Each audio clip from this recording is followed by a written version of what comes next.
Several companies offer mini scrapbooks made with a simple staple and ribbon binding. See how to make it yourself today on the Scrapbook Showgram.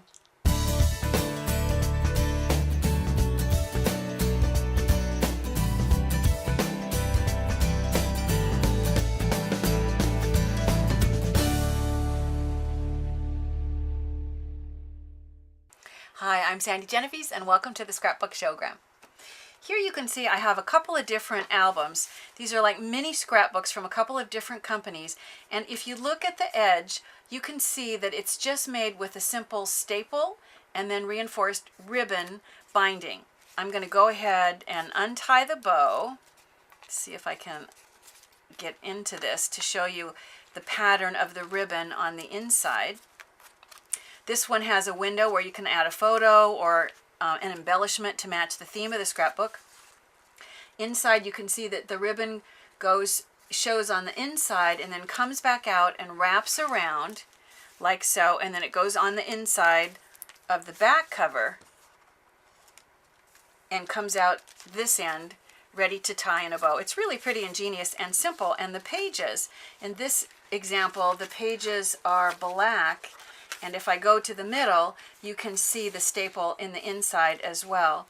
This one happens to be from Colo. This one is for making memories. Some are patterned, some are not. I've even seen some without windows, some with windows. Initially I thought it would be fun to customize it by simply pulling the ribbon out, because there's nothing that's holding it in. You're able to pull it free if you want to. I won't pull the whole thing out, but just enough for you to see. You know, you can just pull it out and substitute whatever you want. So initially I customized the scrapbooks by, in this case I took, this is yarn with eyelashes, and instead of having the ribbon show on the inside and then disappear around the edge, I reversed it. And so this inside ribbon edge is now on the outside because I really wanted to highlight the yarn with eyelashes. And then if I untie the bow, and I can see that I'm going to have to fight with that, but you can see that it wraps around the back. There we go. And it goes through on the inside in the opposite position as it was on the original scrapbook. Then I realized, you know, this would be something that wouldn't be difficult to make. The tricky part is the staples. So if you don't have a long neck stapler, initially I thought it would be too difficult to do, but I discovered there's actually a simple way of being able to staple all the way into the middle like that, and we're going to see how. When you make it yourself, it means you can make it whatever size you want. So here's the one that I created, and because I wanted the ability to be able to put my photos vertically as well as horizontally, I created one that was a 7-inch square when it's folded close. So this is 7 by 7. And I'll untie the bow. You can see that, you know, if you're making it yourself, your paper can be selected so that it matches the theme of what you're putting inside or the favorite colors of the person you might be giving it to. Notice that I haven't got a photo or an embellishment in here, and when I go to the inside and you look at the inside pages, nothing. The reason that I haven't put anything in this book yet, I want to make sure that you realize that if I had put, let's say, flower photos in here, there's the tendency to think, well, I can't make that because I don't have flower photos. I don't need to make a scrapbook for flowers. I want you to realize the versatility, and you can really put anything, whatever theme you might have. When you make it yourself, you have the ability to make the scrapbook appropriate for whatever you're going to put inside. So to begin with, we're going to start with the background paper. Now what I did, I've mentioned several times, and lots of comments from viewers have mentioned, gee, where do I have this oversized paper? This is just one strip from a bigger parent size sheet. It's the company that makes it is Canson, and they carry it in all the Michael stores, but not in the scrapbook section. It's in the art section, and lots of beautiful colors, and with a beautiful texture. It's wonderful paper. This, I started off cutting a 7-inch strip from the longest edge. So the length of this just happens to be 25.5 inches because that's how long their paper is in its longest place.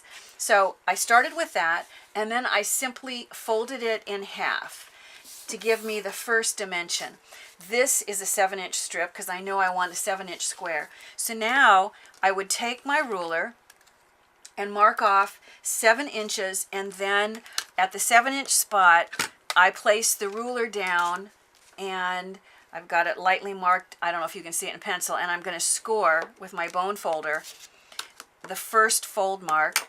I'm not going to do the back, and I'll tell you why in just a minute, but that score mark then is going to allow me to make the first fold, and I'm going to lay it down and make sure that my inside lines are straight, get a nice crease, and to make sure that the back matches, instead of marking 7 inches, I'm going to use this as my guide so I can see that I want my fold. I'm just going to match it to the one that's here. So I've started it by creasing with my hands, and now I'm going to finish and fold what will end up being eventually the inside back cover. And there you have the paper that's going to be the beginning basis of your little scrapbook. All right, to decorate it, I like having the window cut out. So what I did is I cut out of a red paper, I cut a 2 3/4 inch square. That's the size I wanted. And now I'm going to, and I've got it taped in position, but I'm going to go ahead and I'm going to mark with a pencil around my square. And in order to get all of it, I'm going to have to move the tape, which was just holding it in place, and I'll go ahead and finish tracing my square. So there's the square, and now I'm going to take a cutting board and place it so that I won't mess up the inside pages or the back, the table or drafting table or desk, whatever you're working on. Now you can cut this. I do a better job if it's this big of a square with scissors. So what I'm going to do is use my X-Acto blade to just create an X, which is going to make it easy for me to get in there and cut with the scissors the square out. So once I've marked the square and I've created the X, now I'm going to go back with scissors, and I'll open this up and just cut out using the pencil line that square. Now I'll make the final little clip here to create that square. Now it's likely that you may have a little pencil that's peeking through in some places, so just to be safe you might want to go back, I usually do, with an eraser to get rid of any little pencil marks. And then once you've got your opening, now it's time to do this decorative band that goes around the paper. What I did, I got some wrapping paper. This happens to be from Paper Source. And I'm going to use this to wrap around. I'm going to start here, and it's easiest if I actually wrap a little bit of it inside. So in order to get it started, I want to make sure that this first fold is straight. Oh boy, that was pretty straight. So I'm going to take it out, make sure it lines up, the edges are straight with the folded, what it's folded back on. And now I'm going to put a little adhesive. You'll put a lot more than this, but I know I'm going to have adhesive for this inside, and I'm not even sure how far the adhesive needs to go. So for right now, you could do this as a dry run and then see where you need to trim it and trim it first. I'm going to go ahead, just to make it a little quicker, and place that down and then turn it to the inside. And I can see that I'm going to still need, this actually ends up being the piece that wraps all the way around. So I think I'm going to go ahead and put adhesive, because it's removable adhesive. If I go too far, I can always rub it back off. However, I'm going to probably end up trimming off whatever I don't need. So at this point then, I'm going to come around and position this. If you want to measure, make sure it's straight, you can, and then come back around to the inside. And at this point, I can see if it's straight by just lining this up like so. So I know that it's straight when it lines up like this. And I can see that I don't this paper is so yummy. I love it. I'm going to, rather than tuck it inside and waste it, I might use this little piece for something else. So I'm going to just trim it off. We'll go back so you can see, okay, this is this side that goes and wraps all the way around, and then I would take a similar, a strip that's the same width, do the same thing on this side, only this time it's going to only need to go, I'll go ahead and I'll fasten this one down so you can see. I'm not really sure how far I need to go with the adhesive, so I'm going to start. And I can look through and make sure I get it straight by following what's inside. And also by following the square. So I'm going to, I usually fold that first. I'm going to make sure that that's straight. I can't tell if it's even close to straight. See if I have that line. Okay. Now I'm going to go ahead and use that fold mark to make sure that I have it in the right spot. Lay it down, go all the way to the end. This little guy is going to reinforce that fold, and then once again I'll pull off whatever extra, I'll just trim whatever extra there is. And you can see that, well, I can see, I don't know how clear it is to you. There's a little bit, I went a little bit too far with the adhesive. You can see those little dots. Because it's removable or repositionable, I can rub it off so that this paper is good as new. Once I let this set up, the adhesive is just as good as permanent. I never have to go back with a repositionable and turn it into permanent. So that gives you the first band. Then I went back with a piece of darker paper, and I'll just do the one strip to show you, but I place adhesive, and I'm going to put the adhesive, because this is such a narrow piece, I'm going to put the adhesive against vellum so that the adhesive doesn't build up on my drafting table or on my cutting pad. And I'll place this one on the top. I have a matching band on the top and on the bottom. This one is just a 1/4 inch that I cut on the paper trimmer. Wrap it around until I've gone the whole distance. Tuck it right against. It's so nice having that first one down, because now all the rest, and actually that one's not so special. I don't mind wasting any of that. That can go on the inside.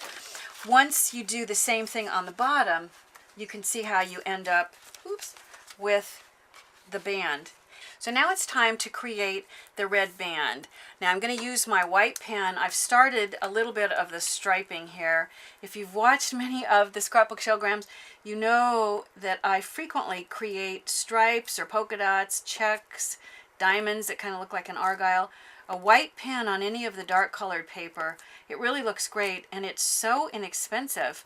If you don't find the paper pattern that you want, it's really not that difficult to make it. I'm just going right off the edge. I'm not going to spend the time to do the whole thing, but you'll see it looks kind of crude until you go ahead and you attach it. Now we're going to have to just imagine that the whole thing has stripes, but I'm going to position this so that it's, I'm not crazy about having it exactly in the middle, so I position it usually a little closer to the top or a little closer to the bottom, and I'm starting at this edge, and I'm going to wrap it around. And then to make sure it's straight, I'm going to eyeball when it looks like it's straight, and then once again I can just go on the inside with that. So I would do the same thing with a long strip to go all the way around on this other piece in order to create the red band that you see. Now it is going to have holes and for the ribbon to slide through. So in order to do that, I'm going to use, I have a hole punch here that's just cutting an 1/8 inch hole, which is a smaller size, and it's perfect for this because I'm going to use a thin ribbon. It's easier to tie the ribbon into a bow if it's kind of narrow. What I want to do is I want to mark the middle of that 7 inches. So I'll find my pencil, somebody call Ripley's. I almost never use a ruler and mark anything. Most of the time I can cheat and just use my paper trimmer when I'm doing the cutting. But here's my 3, here's 3.5. So right here is the middle spot. And I'm going to do the same thing on this side. Start with the 1 to the 7, and the 3.5 is right there. And once I actually get ready to do the hole punch, it's going to be hard to see, so I'm going to mimic about where I want that circle to go, because then I have something that I can line up my punch with. So I'm going to take, and the punch is great at going through both thicknesses. This doesn't come far enough, but if you started with a big piece of paper, or if you made a smaller album and this inside page goes all the way to there, you will want to make sure that you get this out of the way. You just want to go through the 2 layers. So I'm going to put this in and line that up with my circle and punch that first hole, and then I'll close this up and do the same thing with the second hole. And once again, I should have left my eraser out. Any of those pencil marks, I try to do it right away, otherwise I might forget. All right, now I want to thread the ribbon through, and I've determined that for the length of my scrapbook, I want the ribbon to be the 7 inches for the side and the 7 inches for the other side, which is 14, and then I want a nice healthy strip on either end. So the size of your album will dictate the length of your ribbon. When it's time to thread it through, you're going to start at one end, and I'll start at this end. And I can poke it through, but the simplest way when you have a little hole like that, if your kids had braces, you probably are familiar with this. It's a floss threader, and it works so great for any time you want to thread ribbon through a narrow or a tiny hole. So I'm going to poke that through and pull the ribbon through, and I only need one end to come through. So let's pull the one end. I'm going to go through this middle hole and come out,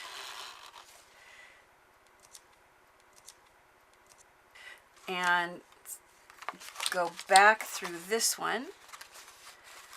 You can see now why the floss threader is so helpful, because there's a lot of threading to be done, and you can untwist any place where you might have the ribbon twisted, and the floss threader has come back off, but I have only one more hole to go through.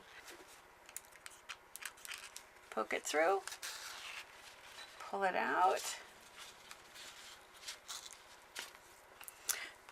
and you can see right now the ribbon is twisted in a number of places, but you can see that it's easy to create this part of the scrapbook, probably with the tools you already have. The thing that's the real trick is the stapling of the pages. Now the pages inside are just, I don't know, maybe a 1/4 of an inch smaller. When you open this up, this dimension and this dimension, this is just about a 1/4 inch smaller, so that you have maybe, or an 1/8 of an inch. It's almost the same size, but a little bit of breathing room around the edges, so that when you staple it, if it gets tweaked just a little, you're not going to have white pages that stick out. So these are all folded. I think this is 4 sheets, so that when I'm finished I'll have 8 pages. And it's going to go in the middle of the scrapbook. Now, if you don't have a long neck stapler, this is where it can seem like maybe what you need, is a tool that you don't have. But you'll be surprised. This is foam core board. I should have just got a little piece of it to bring up here so that I didn't have so much in the way. But once you have the two lined up, I'm going to find a paper clip. Here we go. Here's a couple of clips.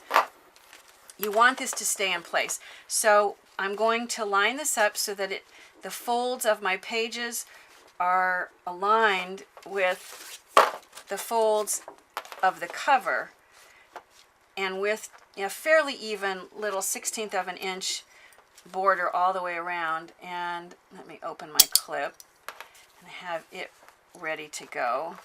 So here is one side. Okay, so you've got this clipped, and now it'll stay in place while you're ready to do the staple. So I'm going to turn it over, and I'm going to take the stapler, and notice that staples, you can get them in lots of colors. I thought it might be fun, since I've got so many red accents, to do the staples in red, but if I want them to sort of disappear, I could have done green. And you take your stapler and you open it up. Doesn't matter what size your stapler is, they almost all open up like this. And then I'm going to position this so I can sort of see what I'm doing, and I'm going to line this up like so that it looks like my staple is going to go right in that fold mark. And I'll go ahead and staple it. You can see that it is lined up. Now I'm going to lift it out of the foam core. If you don't have foam core, if you have a thick, kind of a heavy-duty cardboard box, that works as well. Notice on this end that what you have are the prongs of the staple poking through. So all you need to do is take, you can do it even with just a pair of scissors, but you need something to be able to pull those prongs and fold them in to the pages like so. When you do the same thing on this side, and then you remove the clips, I'm not going to take the time to do both staples because they're done exactly the same way. But it gives you, and I'll get this foam core back out of the way, but here's the staple and how clean it looks on the outside, and here's the staple and how clean it looks on the inside, and it gives you a really terrific scrapbook, so that when we look back at the original, you can see I've got both of the staples on either sides of this band, and both of them inside, just that little fun bit of red sticking through. You know, the beauty of making your own mini book is that you have the ability to customize it exactly the way you want it. As always, I love hearing your comments, and if you haven't subscribed, it'd be great if you did, and be sure to share us with your scrapbooking friends. Bye for now.